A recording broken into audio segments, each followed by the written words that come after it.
po yun sa Nasa linya na Oo. natin si Ka Liberty Libay de Ayan. Luna, ang presidente po ng ACTO o Alliance of Concerned Transport Organization. Ayan, magandang umaga po, Ka Libay. Good morning, Kalibay. Good morning po, Sir Romel and Ma'am Jackie.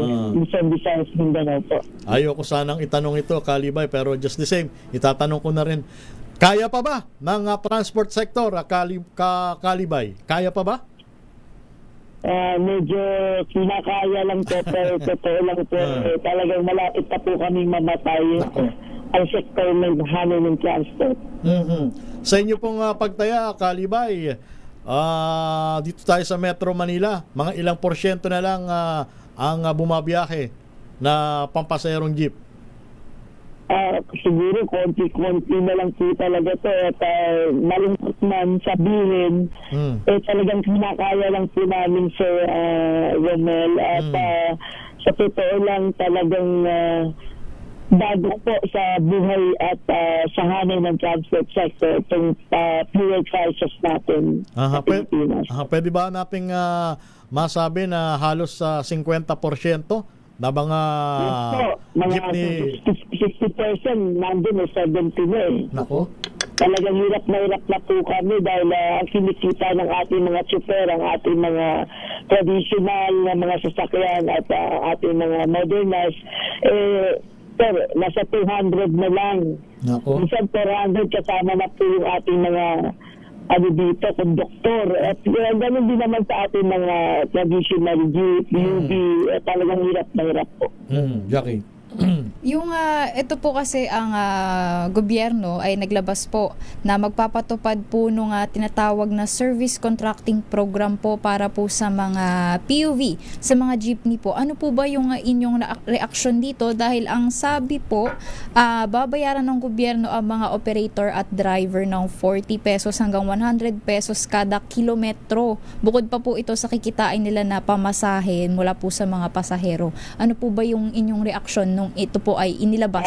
Ito nga po yung sinisigaw ko nung sa strike namin ng last March 23 at natutuwa naman po ako at ito ay nagaganap at matutupad po at ito ay napakalaking tulong po sa hanay ng transport sector, Ma'am Jackie. At naniniwala po ako kapag ito ay nagtuloy-tuloy habang crisis po ang ating fuel, talagang mapagsiservisyohan po namin yung ating mga mananakay. At ayaw din naman namin hindi kami makagalaw at dahil nga sa taas at hindi namin kaya, ngayon nawa po magtuloy-tuloy po ito. At maraming po salamat sa ating Presidente Marcos, sa ating DOTR, Secretary Giovanni Lopez, at yun dito sa ating Chairman Bigor Mendoza na tumugon po sila sa aming pangangailangan. At ako po talagang mamamatay na po yung hanay ng transport sector kapag hindi po nila kami, Ma'am Jackie, Ma'am Sir Romel, sinulungan dito sa sitwasyon na to.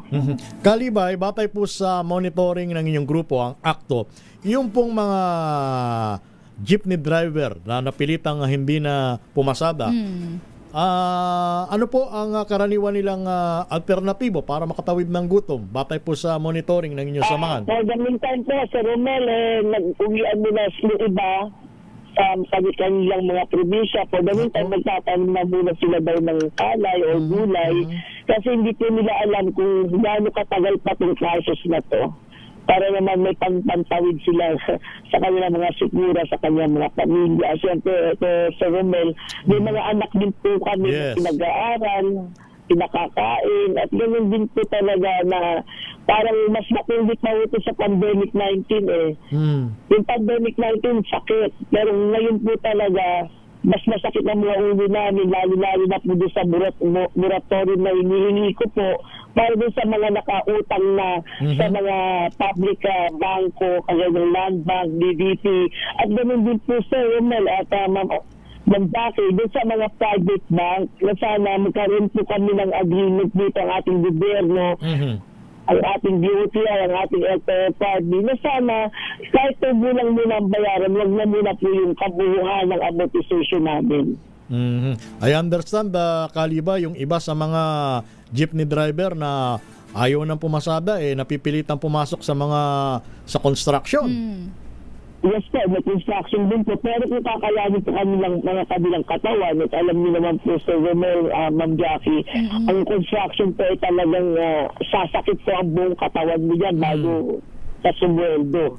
At hindi naman po yun ang aming linya. Kaya tiyak ko po, mahihirapan po talaga yung ating mga super at mga operators dito. Meron na po bang o nakausap na may kumausap na po ba kayo, kinausap na po ba kayo ng opisyal ng gobyerno tungkol po dito sa service contracting program? Kasi medyo as of today po kasi halos parang wala pa po nung latag Opo.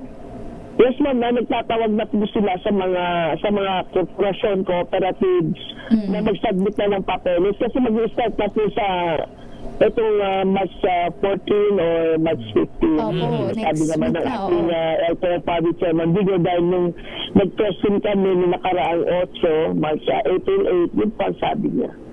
Ilan po ba ang ngayon po ang nasa ilalim po ng akto? Ilan po ang mga membro nyo na jeepney drivers and operators po?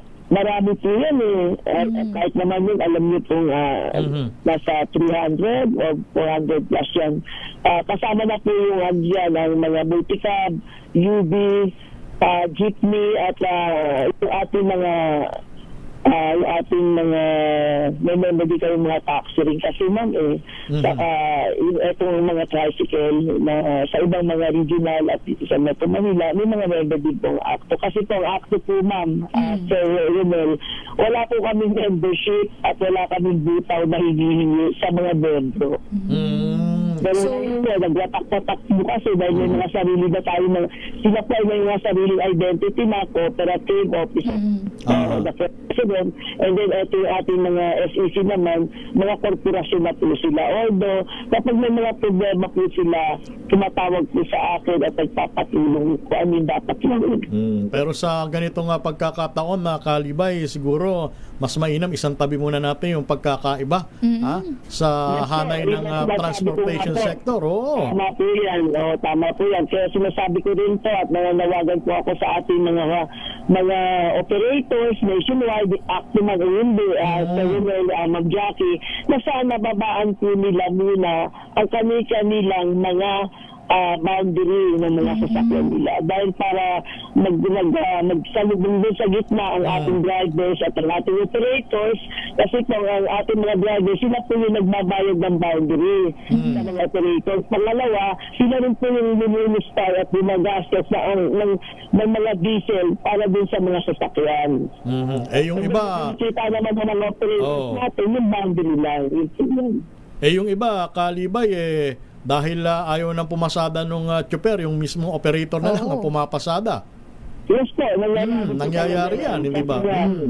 Opo, kasi nga kung ang driver po natin ay magbabayad pa ng boundary at sa diesel, talagang bagok sa buhay po ng mga drivers natin na talagang wala na pong kikitain kahit maghapon na po sila kung magpasada, 200 pesos na lang ang inuuwi nila.